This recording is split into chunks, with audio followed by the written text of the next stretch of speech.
আমরা বেশিরভাগ মানুষ রমজান মাসে ফজরের নামাজ পড়ে এসে ঘুম দেই। আপনার যদি রাতে ঘুম না পুরে আবার দিনে ডিউটি থাকে, ঘুম একটু যদি যাওয়াই লাগে, তো ফজরের পর পর ঘুমাবেন না। আলহামদুলিল্লাহ, আমাদের বাসায় আমরা এটার প্র্যাকটিসটা প্রতি বছর খুব হার্ডলি করার চেষ্টা করি। ফজরের পর পর কোনো ঘুম নেই, ফজরের পর একটু কোরআন তেলাওয়াত করেন। প্রথম প্রথম চোখ ভেঙে আসবে, কারণ আপনি ভোর রাতে উঠছেন, অভ্যাস নাই। তো যাতে চোখে ঘুম না আসে সেজন্য নানান বুদ্ধি বাইর করেন, করে ঘুম দূর করেন, একটু উঠবস করেন। ওই টাইমে বসে ফজরের পরে আপনি তেলাওয়াত করেন, জিকির আজকার করেন, সকাল সন্ধ্যার দোয়াগুলো পড়েন, একটু দোয়া করেন, রমজানের কিছু আমল করেন। এশাকের নামাজের ওয়াক্ত হয়ে গেছে, 2 রাকাত নামাজ পড়ে এরপর আপনি পারলে দরকার হলে শুয়ে যান, কিন্তু ফজরের পর পর শুয়ে যাবেন না। এটা একটা ভুল, কারণ নবী করিম সাল্লাল্লাহু আলাইহি সাল্লাম সকালের এই সময়টার জন্য দোয়া করেছেন, আল্লাহুম্মা বারিক লি উম্মতি ফি বুকুরিহা, আল্লাহ আমার উম্মত জন্য সকালের সময়টাতে বরকত দান করুন। আর ওই সময় আপনি ঘুমায় থাকছেন। তো রমজান মাসে আমরা এটা একটা ভুল করি, এটা আমরা করব না যথাসম্ভব। তারপর 14 নম্বর ভুল হলো, আমরা যারা নিয়মিত আজানের জবাব দেই, আজানের জবাব দেওয়া একটা আমল, আপনারা জানেন তো, মুয়াজ্জিন যা বলে তার সাথে সাথে তা বলা, তার পরপর সেটা বলা। মুয়াজ্জিন যখন আল্লাহু আকবার বলে, তখন আপনিও আস্তে আস্তে করে আল্লাহু আকবার বলবেন। মুয়াজ্জিন আবার যখন আল্লাহু আকবার বলবে, আপনিও আল্লাহু আকবার বলবেন। মুয়াজ্জিন যখন আশহাদু আল্লা ইলাহা ইল্লাল্লাহ বলবে, আপনিও আশহাদু আল্লা ইলাহা ইল্লাল্লাহ বলবেন। মুয়াজ্জিন যখন আশহাদু আন্না মুহাম্মাদুর রাসূলুল্লাহ বলবে, আপনি কি বলবেন? আশহাদু আন্না মুহাম্মাদুর রাসূলুল্লাহই বলবেন। অনেকে সাল্লাল্লাহু আলাইহি সাল্লাম পড়ে, সাল্লাল্লাহু আলাইহি সাল্লাম পড়বেন হলো আজানের শেষে, কিন্তু আজান চলাকালীন আশহাদু আন্না মুহাম্মাদুর রাসূলুল্লাহই বলবেন। সহিহ মুসলিমের আজানের জবাব দেওয়ার অধ্যায়ে পরিষ্কারভাবে নবী সাল্লাল্লাহু আলাইহি ওয়াসাল্লাম শিক্ষা দিয়েছেন। ইমাম মুয়াজ্জিন যখন বলবে, ইযা ক্বালা আশহাদু আন্না মুহাম্মাদুর রাসূলুল্লাহ ফাকুলু আশহাদু আন্না মুহাম্মাদুর রাসূলুল্লাহ, তখন আমরা আশহাদু আন্না মুহাম্মাদুর রাসূলুল্লাহ বলবো। এরপর হাইয়া আলাস সালাহ হাইয়া আল ফালাহ যখন বলবে, তখন লা হাওলা ওয়ালা কুওয়াতা ইল্লা বিল্লাহ বলবো। এরপর আল্লাহু আকবার বললে তাই বলবো, লা ইলাহা ইল্লাল্লাহ বলার সময় তাই বলবো। তারপরে আজানের জবাব দেবো, দুরূদ পড়বো, দোয়া পড়বো। এই যে আজানের জবাব, এটাতে লাভ হয় কি জানেন? মুয়াজ্জিন আজান দিয়ে যেই সওয়াব পায়, আজানের যারা মুখে জবাব দেয়, মুয়াজ্জিনের সাথে সাথে বলে, তাদেরকে আল্লাহ তাআলা সমপরিমাণ সওয়াব দান করে। আর মুয়াজ্জিন কি পরিমাণ সওয়াব পায় সেটা কি জানেন? কোন মুয়াজ্জিন যদি আল্লাহকে খুশি করার জন্য আজান দেয়, দুনিয়ার উদ্দেশ্য তার কাছে না থাকে, বরং আল্লাহকে খুশি করাটাই তার উদ্দেশ্য থাকে, তাহলে এই মুয়াজ্জিনের ফজিলত হলো, ওই মুয়াজ্জিনের আজান শুনে যত মানুষ মসজিদে আসবে, ওই ওয়াক্ত নামাজে যত মানুষ শামিল হবে, সবাই যে পরিমাণ সওয়াব পাবে, যার যার অ্যাকাউন্টে যাবে, বোনাস হিসাবে সবার সমপরিমাণ সওয়াব মুয়াজ্জিনকে দেওয়া হবে। আর আপনি মুয়াজ্জিনি না করে শুধু আজানের জবাব দিলেও সেই মর্যাদা বোনাস হিসেবে আল্লাহ তাআলা আপনাকে দান করবেন। এই হাদিসের ফজিলত একবার আরো 10, 12, 13 বছর আগে কোন এক জায়গায় আমি বলেছিলাম, সৌদি আরবে থাকতে। তখন এক ভদ্র মহিলা আমাকে বললেন, হুজুর, এই হাদিসটা আপনার কাছ থেকে শেখার পর, জানার পর থেকে আমি মক্কা শরীফের লাইভ আজান নিয়মিত ওই টাইমে, আমি রেডিও শুনি না, মোবাইলে বিভিন্নভাবে লাইভ আজানটা আমি শোনার চেষ্টা করি এবং ওই মুয়াজ্জিনের সাথে সাথে জবাব দেওয়ার চেষ্টা করি। কারণ আমার যখন এটা জানা হলো যে মুয়াজ্জিন যত পরিমাণ সওয়াব পাবে তত পরিমাণ সওয়াব পাওয়া যাবে, তো মক্কার মুয়াজ্জিন সাহেবের আজান শুনে যত মানুষ প্রতি ওয়াক্তে নামাজ পড়ে, এত বেশি নামাজ তো দুনিয়ার অন্য কোনো মসজিদে প্রত্যেক ওয়াক্তে পড়ে না। সো আমি লক্ষ লক্ষ মানুষের নামাজ পড়ার সময় সওয়াব, মুয়াজ্জিনের পরিমাণ পেতে চাই, সেজন্য মক্কার লাইভ আজানটা আমি ফলো করি।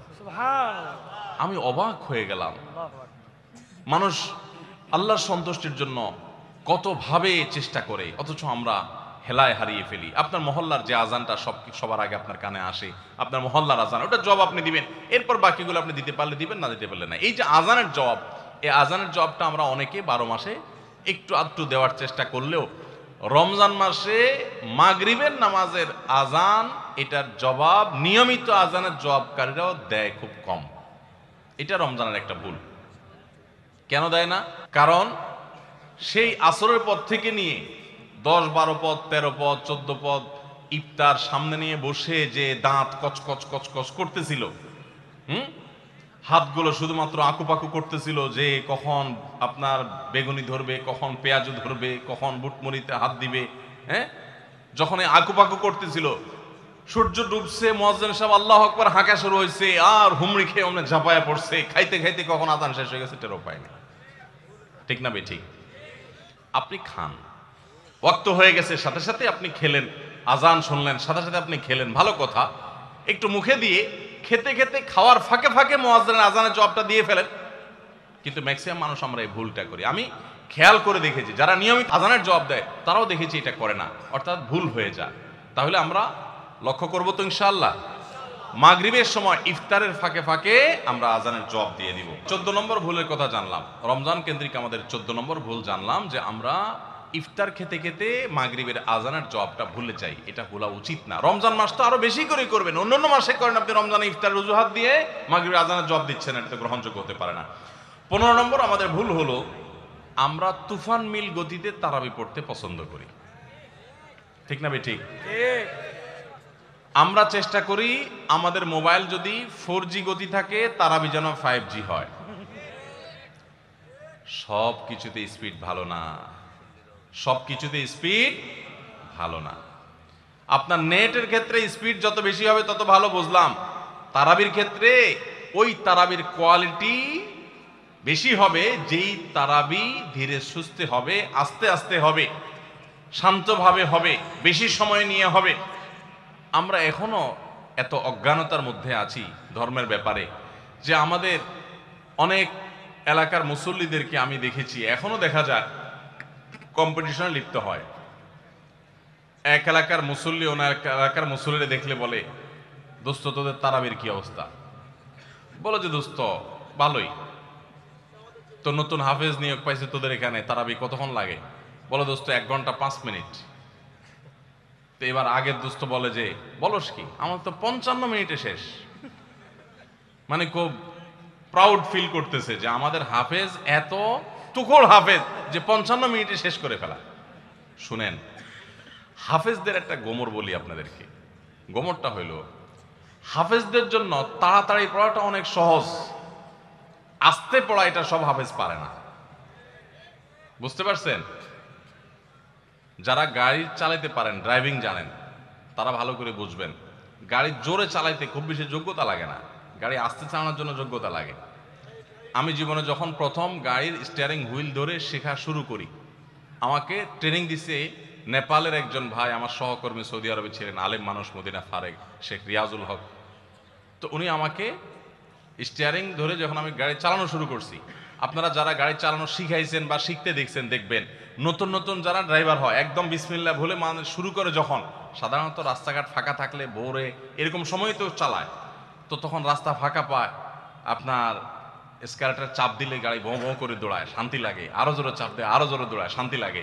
তখন দেখবেন পাশে থাকা লোক বলে আস্তে আস্তে, মানে বেশি জোরে, কারণ আপনি কন্ট্রোল করতে পারবেন না। তো আমাকে তখন আমার ওই ড্রাইভিং এর যে শিক্ষক ছিলেন সে ভাই আমাকে বললেন, যখন আমি মোটামুটি চালাতে পারি, অসুবিধা নাই, তখন উনি আমাকে বললেন, আপনার জন্য এখন সবচেয়ে বড় টেস্ট হলো কত আস্তে চালাতে পারেন। বিশেষ করে ম্যানুয়াল গিয়ারের গাড়ি যদি হয়, আর যদি পরীক্ষা হয় সবচেয়ে আস্তে চালানো, তো নতুন ড্রাইভার বেশিরভাগই ফেল করবে, কারণ আস্তে চালাতে গেলে একটু পরে স্টার্ট বন্ধ হয়ে যাবে, ব্যালেন্স রাখতে পারবে না। তো আমি দেখলাম ঠিক আমারও সে একই অবস্থা হচ্ছে, আস্তে তো পারি না। তো আমি বললাম যে ভাই আস্তে যে চালাইতে বলো তুমি, আস্তে তো চালাইতে পারতেছি না ভাই, জোরে তো ঠিকই পারি। তো আমার বলতেছে জোরে পালার জন্য যোগ্যতা লাগে না, তো চাপ দিলেই তো দৌড়ায়, তুমি ব্যালেন্স ঠিক রেখা দেখি কত আস্তে চালাতে পারো। সে আমার গাড়ি থেকে নাইমা বলতেছে আমি পাশে হাঁটবো আস্তে আস্তে, আমার গতিতে তুমি গাড়ি চালাবা, দেখি পারো কিনা। আমি তো পারতেছি না, বলো যে না তুমি এখনো পাকা হও নাই। তো হাফেজদের অবস্থা একই রকম। হাফেজদেরকে যদি বলেন যে ধীরে ধীরে পড়েন আপনারা তারাবিতে, দেখবেন অনেক হাফেজ পারবে না, অনেক হাফেজ পারবে না, অনেকে পারবে, কিন্তু গতির সাথে তা পড়া এটা খুব সোজা কাম। ভাইরা আমার, আমরা তারাবিতে গতি দিয়া যদি পড়ি, অনেক মসজিদে আছে হাফেজ সাহেবরা বেচারারা গতি তো সাধে দেয় না, মুসল্লিদের মুক্তাদিদের চাপের চোটে ওই বেচারারা দৌড়ের উপরে থাকে। হুজুর আপনারা তো দেরি হয় কেন? পাশের মসজিদে মুসল্লিরা চলে আসে আমাদের আগে, রাস্তাঘাটে দোকানে এসে তারা চা খাওয়া শুরু করে, আমরা পরে বাইর হয়ে আমাদের মানিজ্যতা লাগে যে তোদের হাফেজ বোধহয় ভালো হাফেজ না। বুঝতে পেরেছেন? ওই কপাল পড়ারা বুঝতেছে না যে তাড়াহুড়ো করাটা ভালো হাফেজ হওয়ার লক্ষণ না। তো এই জন্য ভাই, তারাবিতে অতিরিক্ত তাড়াহুড়া করা এটা হলো আমাদের বড় একটা ভুল। ঢাকার ধানমন্ডি তাকওয়া মসজিদে আমাদের মুফতি সাইফুল ইসলাম ভাই আজকের অতিথি, ওনার মসজিদে আমি একবার তারাবি পড়েছি, সুবহানাল্লাহ, এত ধীরস্থিরতার তারাবি আমি জীবনে কোথাও দেখিনি, এত ধীরস্থিরতার তারাবি। কিয়ামুল লাইল শেষ দশকে যে করে, এত লম্বা সময় নিয়ে এত আস্তে আস্তে পড়েন, আলহামদুলিল্লাহ মসজিদ ভর্তি মুসল্লি থাকে, পুরো ঢাকা থেকে মানুষ যায়। এরকম মসজিদ বাংলাদেশে আরও আছে, হাতে গোনা খুব কম। আমি অবশ্য তারাবিটা আমার বাসার নিচে আমার ছেলের ইমামতিতে সাধারণত পড়ি। তো যাই হোক, মসজিদে তারাবি এত ধীর স্থিরতার সাথে আমি ওখানে সবচেয়ে বেশি দেখেছি, আরও অন্যান্য জায়গায় থাকতে পারে। এই জন্য ভাইরা আমার, রমজানের ভুলগুলোর একটা হলো যে তারাবিতে তাড়াহুড়ো করি আমরা। তাড়াহুড়ো করবেন না। আপনার হাফেজ সাহেবকে যদি আপনি খুব গতিতে পড়তে বলেন, এক পারা যদি প্রথম কয়েকদিন তো 1.5 পারা পড়ে, এরপরে 1 পারা করে পড়ে শেষ পর্যন্ত। 1 পারা পড়তে এশার নামাজ সহজ যদি তার তাড়াহুড়া করে পড়তে যদি 1 ঘন্টার সময় লাগে, তো ধীর স্থিরতার সাথে পড়লে 1 ঘন্টা, বড় জোর 10 মিনিট সময় লাগবে। 5 থেকে 10 মিনিটের পার্থক্য, এর বেশি না। 5-10 মিনিটের জন্য আপনার পুরো 1 ঘন্টা তারাবিটা আপনি বরবাদ হয়ে যেতে পারে যদি অতিরিক্ত তাড়াহুড়া হয়, অস্পষ্ট থাকে, তাহলে তারাবি পড়ার কোনো মানেই থাকতে পারে না। এই জন্য তারাবিতে তাড়াহুড়া করবেন না, ধীর স্থিরতার সাথে পড়বেন।